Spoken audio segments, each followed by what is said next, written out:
दोस्तों, मैं अदिति सिंह आज आप सभी के साथ इंफॉर्मेशन टेक्नोलॉजी यानी आईटी ये सब्जेक्ट की शुरुआत करेंगे। किसके लिए भैया? साइंस, कॉमर्स एंड आर्ट्स, इन तीनों के लिए एक ही इंफॉर्मेशन टेक्नोलॉजी सब्जेक्ट है। So let's begin the session with me. सबसे पहले तो हम देखेंगे कि हमें पढ़ना क्या क्या है ये पूरे सेशंस में या सीरीज में। तो हमें जो सबसे पहला चैप्टर है वो है बेसिक्स ऑफ इंफॉर्मेशन टेक्नोलॉजी। इस चैप्टर में आपको इंफॉर्मेशन टेक्नोलॉजी से रिलेटेड सारी चीजें, सारी बेसिक आइडियाज दिया जाएगा। नेक्स्ट है इंट्रोडक्शन टू डीबीएमएस। आप सब सोच रहे हो मैम ये डीबीएमएस क्या होता है? DBMS is nothing but database management system, यानी कि आपने नोटिस किया होगा कंपनी में इतने बड़े बड़े डेटा, जितने सारे एम्प्लॉयज कैसे स्टोर होते होंगे, कैसे इनके डिटेल्स मेंटेन होंगे, तो ये सब कुछ हम पढ़ेंगे डेटाबेस मैनेजमेंट सिस्टम वाले चैप्टर में। नेक्स्ट है इंप्रेसिव वेब डिजाइनिंग। आपने बहुत सारे गूगल पे वेबसाइट्स देखे ना, उनको बनाते कैसे है, उनमें क्या क्या हम यूज करते हैं, वो सारी चीजें हम ये वाले वेब डिजाइनिंग वाले चैप्टर में देख लेंगे। फिर उसके बाद है साइबर लॉ। आपको हर चीज पता होनी चाहिए कि साइबर लॉ में क्या होता है, साइबर सिक्योरिटी क्या होती है, हैकर्स जो होते हैं वो सारी चीजें कैसे फॉलो करते हैं, साइबर लॉ के अगेंस्ट कैसे जाते हैं, ये सारी चीजें हम ये चैप्टर में पढ़ेंगे। बहुत मजा आएगा, बहुत ही अच्छी चीजें हैं, बहुत ही इंफॉर्मेटिव चीजें हैं एंड सीरियसली बोल रही हूँ आगे जाके आपको ये सारी चीजें बहुत ज्यादा हेल्प करेंगी, क्योंकि ये जो अब नया दौर है it's totally digital information technology, computer science, engineering, this all are been on boon. Let's begin the session and let's study the very first chapter, basics of information technology. Basics यानी बहुत छोटी छोटी चीजें हम इसमें पढ़ेंगे ऑफ इंफॉर्मेशन टेक्नोलॉजी। सबसे पहले इन्होंने हमें क्या कहा है? An introduction to information technology. Introduction लेते हैं छोटा सा, क्या है ये information technology? Information technology has great influence in all aspects of life. आप देखोगे आपकी लाइफ में छोटी छोटी चीजें, आपके कंप्यूटर्स, आपके लैपटॉप्स, आपका फोन, आपकी गेमिंग्स, हर चीजों में आपने अभी ये इंफॉर्मेशन टेक्नोलॉजी को इन्वॉल्व कर लिया है आपकी लाइफ में। Almost all workplaces and living environment are being computerized to use of information technology is being enhanced। आपने देखा पहले तो एजुकेशन सेक्टर में हम इतना ज्यादा कंप्यूटर थिंग्स को नहीं यूज करते थे, सिर्फ लैब में जाते थे, पढ़ लेते थे लैब से और हो गया। बट आज आप YouTube से पढ़ रहे हो, आज आप ऑनलाइन लेक्चर्स अटेंड कर रहे हो, आज आप ई क्लास फॉलो कर रहे हो। क्यों? Because information technology is on boon, is enhancing day by day. Okay, next है अब इंफॉर्मेशन टेक्नोलॉजी की डेफिनेशन क्या है? IT, I stands for information, T stands for technology. Information technology encompasses all of the technologies that we use to in order to create, collect। Information technology सारी चीजों को encompass करता है, सारी चीजों को इकट्ठा करता है। कौन सी? Create, collect, process, protect and store information. Create करेंगे हम नई चीजों को, प्रोसेस करेंगे, इंफॉर्मेशन को कलेक्ट करेंगे एंड इंफॉर्मेशन कलेक्ट तो कर लिया, स्टोर भी तो करना पड़ेगा ना। खाना खा लिया कहीं तो स्टोर करोगे, तो हम स्टोर भी करेंगे। It refers to hardware and software and computer networks. Hardware यानी कि चैप्टर में पढ़ेंगे लेकिन फिर भी बता देती हूँ, हार्डवेयर यानी कि जो सारी चीजें कंप्यूटर से रिलेटेड हम उसे फिजिकली टच कर सकते हैं, देख सकते हैं, वो सारी चीजें हार्डवेयर में आएंगी। सॉफ्टवेयर यानी कि कंप्यूटर प्रोग्राम्स, आप जो कोडिंग करते हैं, फट कीबोर्ड दबाते हो ना, कोडिंग करते हो, कोडिंग के ऊपर हर चीज होती है, एप्लीकेशंस बेस्ड होते हैं, वेबसाइट्स बेस्ड होते हैं, तो ये सारी आती है सॉफ्टवेयर्स में। And computer networks. Okay, next है इंफॉर्मेशन कम्युनिकेशन टेक्नोलॉजी यानी आईसीटी। आई डोंट नो आप लोग को है कि नहीं, बट हम जब 10th में थे we used to study information communication technology, that is ICT. Okay, इसकी डेफिनेशन क्या है या फिर इसमें क्या आता है? It involves transfer and use of all kind of information. Transfer करेंगे एंड यूज करेंगे यानी यूटिलाइज करेंगे ऑल काइंड ऑफ इंफॉर्मेशन, जो भी इंफॉर्मेशन अवेलेबल है उसे। ICT is the foundation of economy and a driving force for social change in 21st century। 21st century यानी जिस जनरेशन में, जिस सेंचुरी में हम जी रहे हैं उसमें ये फाउंडेशन ऑफ इकोनॉमी है। आज की जो इकोनॉमी हम कह रहे हैं इतनी बून पे, India is a developing country. Why? Because हम सारी चीज़ों को एडवांस वर्जन में कर रहे हैं, सारी चीज़ें सीख रहे, सारी चीज़ें पढ़ रहे, कोडिंग कर रहे, एप्स बना रहे, वेबसाइट्स बना रहे, बहुत कुछ कर रहे। कंप्यूटर्स से आज हम लैपटॉप एकदम कम्पैक्ट वर्जन में आ गए, टैबलेट्स में आ गए, स्मार्टफोन्स में आ गए। कैसे? Because information technology is boon. Next है distance is no longer an issue when it comes to access to information. पहले के ज़माने में छोटी लेटर्स लिखते थे तो 4, 5, 6 दिन में जाते थे अपने नेबर्स जिसे हमें लिखना है उसके पास, ठीक है। आज डिस्टेंस इज नो लॉन्गर, मैं यहाँ बैठी हूँ, मेरे अगर कोई फ्रेंड यूएसए में बैठे तो हम सेकेंड्स में वो मैसेज को ट्रांसफर कर सकते हैं। It access information. For example work from home, पहले लोग कंपनीज जाते थे, अब तो घर पे बैठे बैठे पूरे लॉकडाउन में लोगों ने यही किया है, क्या, work from home.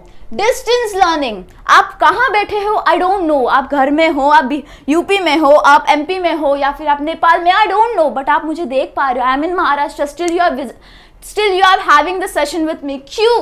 Because distance learning is being possible. E-banking, आप फोन पे, गूगल पे हर चीज यूज कर रहे हो because of this. E-governance are now possible from any place with an internet connection and computing device. बिना इंटरनेट कनेक्शन के, बिना आपके फोन में समझो बैलेंस नहीं है या फिर आपका नेट रिचार्ज खत्म हो चुका है, तो भैया ऐसे लगता है सब खत्म हो चुका है। मुझे तो पर्सनली लगता है कि अब कुछ नहीं होगा, ना बैंक पेमेंट्स होंगे, ना लेक्चर्स अटेंड होंगे, ना हम हमारे दोस्तों से बात कर पाएंगे। इतना ज़्यादा इंपॉर्टेंट होता है internet communication, internet connection. Okay, next है, अब हमें पता है कि डेटा एंड इन्फॉर्मेशन, ये दो चीज़ हम ये चैप्टर में पढ़ने वाले थे। देखते हैं डेटा है क्या। आपने देखा होगा डेटा एंड इन्फॉर्मेशन दोनों का मतलब सेम है, हम उसको इंटरचेंज करके यूज कर सकते। डेटा मतलब ही इन्फॉर्मेशन होता है, इन्फॉर्मेशन मतलब ही डेटा होता है, एग्जैक्टली। बट एक डिफरेंस है इसमें, क्या? Data can be any character, कोई भी कैरेक्टर हो सकता है, A to Z हो सकता है, स्मॉल a to Z हो सकता है, 0 to 9 हो सकता है, टेक्स्ट हो सकता है, टेक्स्ट हो सकता है, जैसे मेरा नाम अदिति है, इट्स अ टेक्स्ट। वर्ड हो सकता है, वर्ड हो सकता है, वर्ड भी उसी में आएगा। नंबर्स हो सकते हैं, रॉ फैक्ट्स हो सकते हैं। However, information is the data formatted in the manner that allows you to utilise by the human beings in some significant way. Data जो होता है ये एक इंडिविजुअल थिंग होती है, या कैरेक्टर होगा, टेक्स्ट होगा, वर्ड होगा, लेकिन जो इन्फॉर्मेशन है वो एक ऑर्डरली मैनर होता है, वो एक कलेक्शन होता है। सेम उसी प्रकार जैसे आप एड्रेस लिखते हो तो आप पहले अपने घर का नाम लिखोगे, फिर उसके बाद लोकेलिटी लिखोगे, लैंडमार्क लिखोगे, फिर आपका मेन जो लोकेशन होगा उसे लिखोगे। सेम उसी प्रकार इन्फॉर्मेशन होता है।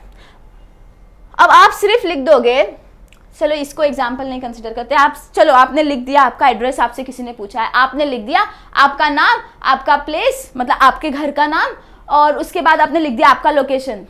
This is data. आपको पता नहीं चलेगा कि आपने रैंडमली कुछ भी लिख दिया, बट एक इंफॉर्मेशन, आपको ऑनलाइन शॉपिंग करनी है, आपको एक इंफॉर्मेशन प्रोवाइड करनी है, व्हाट यू डू, पहले आप अपना घर का नाम लिखोगे, या फिर आप अपने बिल्डिंग का नंबर लिखो, बिल्डिंग का नंबर, फ्लैट का नंबर, लैंडमार्क लिखोगे कि वहाँ का क्या स्पेशलिटी है वो लिखोगे। फिर उसके बाद आप अपना मेन एरिया का नाम लिखोगे, डिस्ट्रिक्ट लिखोगे, स्टेट लिखोगे, पिन कोड लिखोगे, हर चीज लिखोगे। This is an information. Okay, आप इंफॉर्मेशन दे रहे हो, उसके थ्रू वो ही पार्सल आपको मिलेगा। What is the need of information? ये इंफॉर्मेशन क्यों जरूरी है? Information is required to take short term and long term decision and also make strategic decisions in an organisation. इससे आप शॉर्ट टर्म यानी कि छोटे डिसीजन, छोटे जो होते हैं छोटे प्रमाण में डिसीजंस वो ले सकते हो, या फिर long term decisions. Since we live in a information age, information technology has been a part of everyday। ये जो है ये भैया information age है, तो information technology तो बहुत ज़्यादा ज़रूरी है। Next, various concepts used under IT। कौन से कॉन्सेप्ट, अभी भाई आप बेसिक्स पढ़ रहे हैं तो अब इसमें कौन से कॉन्सेप्ट्स इन्वॉल्व है? तो सबसे पहले द वर्ड कंप्यूटर। कंप्यूटर पढ़ रहे हो, कंप्यूटर कहाँ से आया, क्यों आया, कब आया, ये सभी तो जानना जरूरी है। So let's take a note. ये है एक लैटिन वर्ड कंप्यूटरे, which means to calculate, to count, to sum up, to think together. इसका मतलब क्या है? कैलकुलेट करना, हम कुछ कैलकुलेट कर रहे हैं, हम कुछ काउंट कर रहे हैं, हम कुछ चीज़ों को सम अप कर रहे हैं, मिला रहे हैं। टू थिंक टुगेदर, साथ में बहुत सारी चीज़ों को भी सोच रहे हैं, साथ में बहुत सारी चीज़ें परफॉर्म कर रहे हैं। An electronic device which accepts input from the user। ये एक ऐसा डिवाइस है जो इनपुट लेता है, यानी कि आप अगर अपने पीसी पे हो, लैपटॉप पे हो, तो आप अपने कीबोर्ड के थ्रू उसको इनपुट दे रहे हो, यानी कि आप उसे बता रहे हो कि भैया करना क्या है। Processes in according to the instruction given. अब आपने इनपुट दे दिया, वो क्या करेगा? उसे प्रोसेस करेगा, आपने जो उससे कहा है उसे वो प्रोसेस करेगा। Required result in the form of output to the computer. समझो, अब मैंने लिखा है, मैंने कीबोर्ड लिया, मैंने एक इनपुट दिया, क्या? अदिति, ADITI। वो जो कंप्यूटर है उसे वो इंटरप्रिटेट करेगा, उसे वो समझेगा कि बंदी ने या आपकी मैम ने क्या लिखा है। तो हमने क्या लिखा? ADITI। वो उसे इंटरप्रेट करेगा, उसके बाद वो मुझे आउटपुट देगा। जैसे कि ये मेरा इनपुट डिवाइस है, मैंने लिखा A, वो इंटरप्रेट कर रहा है एंड उसके बाद वो मुझे आउटपुट दिखाएगा। उसके बाद it will give me the result that I require. Okay, so हम इसे इरेज कर देंगे, मेरे नाम की यहाँ फिलहाल कोई ज़रूरत नहीं है। ओके, नेक्स्ट है कंप्यूटर सिस्टम। अब कंप्यूटर सिस्टम होता क्या है भाई, ये करता क्या है? A computer can process data, images, audio and video. Data आप जो टाइप कर रहे हो, इट्स अ डेटा। इमेजेस जो आपके पिक्चर्स है, जो इंफॉर्मेटिव बना रहे हैं उस चीज़ को। ऑडियो यानी कि ऑडियो आपको जो सुनाई दे वो ऑडियो। वीडियोस यानी कि जो आप इंटरेक्शन कर रहे हो, आप मेरी वीडियो देख रहे हो, दे आर वीडियोस। ग्राफिक्स यानी कि जो आपको मोर इन्फॉर्मेशन दे रहा है, जैसे कि चार्ट हो गए या फिर बहुत सारे ग्राफिक्स में बहुत सारी चीज़ें आती है। A computer perform 5 major computer operations. कितने majors? 5 major important computer operations and function irrespective of size and make. Irrespective होते हैं आप जैसे उसे बना रहे हो या उसकी जो भी साइज होगी। ओके, 5 मेजर चीजें हम देखते हैं अब ये 5 मेजर चीजें है क्या। ओके, सबसे पहली चीज है it accepts data and information by way of input. वो एक्सेप्ट करेगा यानी it will take whatever you write, whatever you do on your input device, it will accept that thing. Okay, next है it will store the data. वो store करेगा data को temporarily, कि आपने कहा क्या है, वो उसे स्टोर करेगा। Next, it can process data as required by the user. अब आप जो उसे कमांड दोगे उसे वो इंटरप्रेट करेगा, यानी वो उसे प्रोसेस करेगा उस डेटा को कि आपको चाहिए क्या exactly. It gives result in the form of output. वो आपको आउटपुट देगा, इंटरप्रेट तो कर लिया, बैठेगा थोड़ी। अब आपने उसे कुछ कह दिया, आप कंप्यूटर का बैठ जाता है, नहीं, वो आपको एक रिजल्ट देगा। It controls all the operation inside a computer. आप उस कंप्यूटर में उस समय जो भी काम कर रहे हो वो उसे कंट्रोल करेगा। ठीक है, अब हम एक बार देख लेते क्या क्या किया हमने।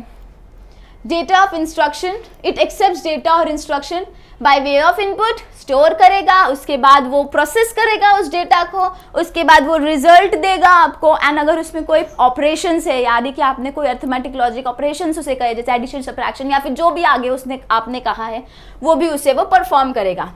नेक्स्ट है architecture of computer.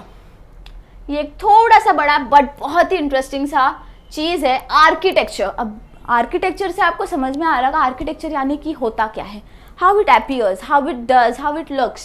Okay, computer architecture is a specification detailing how a set of software, hardware, technology, standard interacts to the form of computer system. यानी कि architecture is everything that you can see with your eyes, that you can feel with your hands. Okay, and software यानी कि उसके अंदर क्या क्या है वो सारी चीजें to interact in the form of computer system. In short, computer architecture refers to how a computer system is designed and how it works. यानी कि वो डिजाइंड कैसा है, वो आपको दिख कैसा रहा है एंड वो वर्क कैसे कर रहा है। आप कीबोर्ड को देख रहे हो, आप कीज को दबा रहे हो तो वर्क कर रहा है, वो अंदर जा रहा है, वो it's working exactly. So let us understand few of the concepts. ये आपको दिख रहा होगा।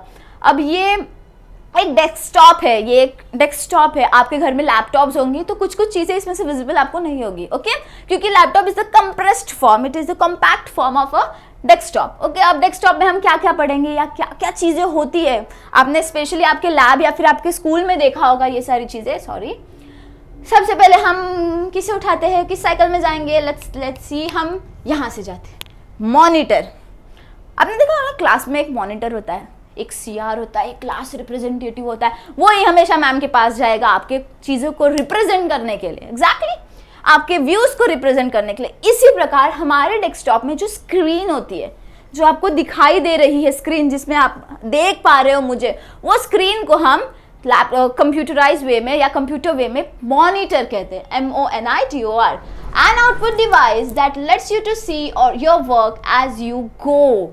वो ऐसी चीज है जिससे आप मुझे देख पा रहे हो, जिससे आप अपने आउटपुट को देख पा रहे हो। ओके, नेक्स्ट है CD, DVD एंड ड्राइव्स। अब तो भाई बहुत, मैंने खुद ने देखा लैपटॉप जो है वो बहुत कंप्रेस्ड हो रहे हैं, तो फिर किसी किसी में CD DVD वाला जो सेक्शन होता है एंड में, जो इंसर्ट होता है CD DVD वाला, वो अब नहीं आता है। या फिर आपने नोटिस किया होगा कि अब इतने ज़्यादा हम एडवांस्ड हो रहे हैं कि अब तो पहले तो किसी किसी के घर में CD DVD होते थे, अब तो वो भी नहीं रहते। एग्जैक्टली क्योंकि हमें सब चीज़ अब मिल रही है, हमारे जो टीवीज़ है वो भी स्मार्ट हो चुके हैं, आप डायरेक्टली उसमें यूट्यूब देख रहे हो, वेब सीरीज देख रहे हो, everything you can access. Okay, so अब ये सारी चीज़ें तो हमें नहीं देखने मिलती, but still we study about it, CDs and DVDs। System unit, system unit क्या होता है? The case that contains CPU, memory, power supply, disk drive and all other hardware such as the modern that are in the internal format। आपने CPU देखा होगा ना, CPU देखोगे तो उसी प्रकार का समझ लो सिस्टम यूनिट है CPU। इसमें एक सिस्टम यूनिट एक बॉक्स है, एक डब्बा है समझ लो, उसमें क्या क्या है? CPU है यानी सेंट्रल प्रोसेसिंग यूनिट है, मेमोरी है, पावर सप्लाई है, ओके, डिस्क ड्राइव है and all other hardware. Okay, अब है ये प्रिंटर। प्रिंटर भी एक सॉर्ट ऑफ आउटपुट डिवाइस है, आप कमांड दे रहे हो, आप इनपुट दे रहे हो, वो आपको आउटपुट दे रहा है। In the same way printers किसी किसी के घर होते हैं या फिर किसी किसी कंपनी में आपको देखने मिल जाएंगे। Hard drive located inside the system input and used to store programs and data. ये एक sort of storing, information storing चीजें है, हार्ड ड्राइव है। अब प्रेजेंट की सिचुएशन में बिना हार्ड ड्राइव के भी हम ये यूज़ कर सकते हैं लैपटॉप्स। कैसे? SSD डाल के आप रख सकते हो हार्ड ड्राइव, या फिर आप नहीं रख सकते, आई एम सो सॉरी। तो ये हमारी एक एडवांसमेंट है। ओके, फ्लैश मेमोरी जिसे हम कार्ड रीडर कहते हैं, use to read flash memory card. Okay, webcam, मेरे पास इधर वेबकैम था, सो आई विल जस्ट, इधर क्लियर नहीं है, this is a sort of webcam. ये एक सॉर्ट नहीं, it is a webcam. Okay, so आपने बहुत सारे, जैसे आप एजुकेशन सेक्टर में हो, आप JEE का एग्ज़ाम देने जाओगे नेक्स्ट ईयर, तो आपको ऐसी कोई एक चीज़ दिखेगी आपके PC के सामने जिससे वो आपको मॉनिटर करेगा कि भैया कुछ करना मत, वरना समझ जाओ, वरना क्या होगा। Exactly, it is use to capture until still pictures और मोशन वीडियो। आपको स्टिल रहना पड़ेगा इसके सामने, एकदम ऐसे स्ट्रेट। JEE का एग्ज़ाम दे रहे हैं, एकदम स्ट्रेटली ऐसे एग्ज़ाम देना पड़ेगा आपको। एग्जैक्टली। सो नेक्स्ट है माउस। माउस तो सबको पता होगा, चूहा, हमें जिसे चूहा कहते हैं, हाँ वो चूहा नहीं है, इट्स माउस, जिससे हमारा जो कर्सर है, हमारी जो चीज़ें है वो लोकेट हो रही होती है। लैपटॉप पे कीपैड होता है, छोटा सा एक सेंसिटिव पार्ट होता है, वहाँ पे आप मूव करते हो तो आपका कर्सर हिलता है ना। इन द सेम वे, अभी यहाँ पे है बट मैं दिखा नहीं पा रही, तो माउस होगा। एग्जैक्टली। नेक्स्ट है CD DVDs। इसको आप, ये जो हमने पढ़ा CD एंड DVDs, उसमें आप फिट करोगे, then it will roll, then it will work. Okay, keyboard, keyboard दिखा देती हूँ, किसी किसी को नहीं पता होगा, this is the keyboard. Okay, and इस कीबोर्ड में आपको टाइपिंग करेंगे आप, ऑफ कोर्स, तो ये कीबोर्ड है। नेक्स्ट है माइक्रोफोन्स, जिससे आप सुन सकते हो, या जिससे माइक है, दिस इज माइक, तो उसी प्रकार माइक्रोफोन्स में आप सुन सकते हो, हेडफोन टाइप होगा, एंड देन यहाँ से एक माइक होगी जिससे आप बोल सकोगे। गेमर्स को पता होगा, या आप गेमिंग यूट्यूब चैनल्स देख रहे हो तो आपको पता होगा कि माइक्रोफोन्स कैसे दिखते हैं या कैसे होते हैं। नेक्स्ट है speakers, use to produced audio and output. इससे आप ऑडियो जनरेट कर सकते हो, यानी कि बहुत कम वॉल्यूम में कोई चीज़ है, you are not able to hear it, तो स्पीकर्स जो होते हैं उससे आप वॉल्यूम बढ़ा सकते हो, वॉल्यूम कम कर सकते हो। ओके, स्पीकर्स कुछ ऐसे दिखेंगे, कैन यू सी, ये speakers, microphone, CDs, USB port and mouse. अभी आपने देखा होगा, अब तो वायरलेस माउस होते हैं, तो USB पोर्ट होता है, उसमें एक पोर्ट होता है जिसको हम इंसर्ट करते हैं, तो हमारा ब्लूटूथ के थ्रू ऑटोमेटिकली माउस वर्क होने लगता है। एग्जैक्टली। सो और क्या है इसमें, बस इतनी चीज़ें थी हमारी आर्किटेक्चर में। एंड आर्किटेक्चर के कुछ चीज़ें हैं। Our computer system has been divided into 3 components. कौन से कंपोनेंट्स, क्या है वो कंपोनेंट्स, कैसे है वो कंपोनेंट्स, बता देती हूँ कौन से 3 कंपोनेंट्स है। इनपुट है, CPU है एंड आउटपुट है। हमने अभी पढ़ा ना, पहले हम इनपुट देंगे, फिर हम CPU के द्वारा उसको प्रोसेस करेंगे, उसके बाद हम आउटपुट देखेंगे। सो ये सारी चीज़ें हम करेंगे नेक्स्ट सेशन में। बहुत इंटरेस्टिंग टॉपिक है, बहुत मजा आएगा। कुछ कुछ दिख रहा होगा ना डायग्राम, बहुत मजा आएगा, मैं सीरियसली कह रही हूँ। So let's study in the next lecture. Hope you have enjoyed this session. Stay tune for the another lecture. Updated रहने के लिए सब्सक्राइब करो, लाइक करो, कमेंट करो एंड शेयर करो। अगर कोई डाउट है तो कमेंट करो एंड शेयर करो, ताकि आपके दोस्तों को भी पता चले कि हम पढ़ रहे हैं भैया, सब साथ में मिलके पढ़ेंगे। Okay, so stay with me, will complete everything the way we can do, the proper way we can do, जहाँ जहाँ possible I will help you all. Hope you have enjoyed. Thank you so much.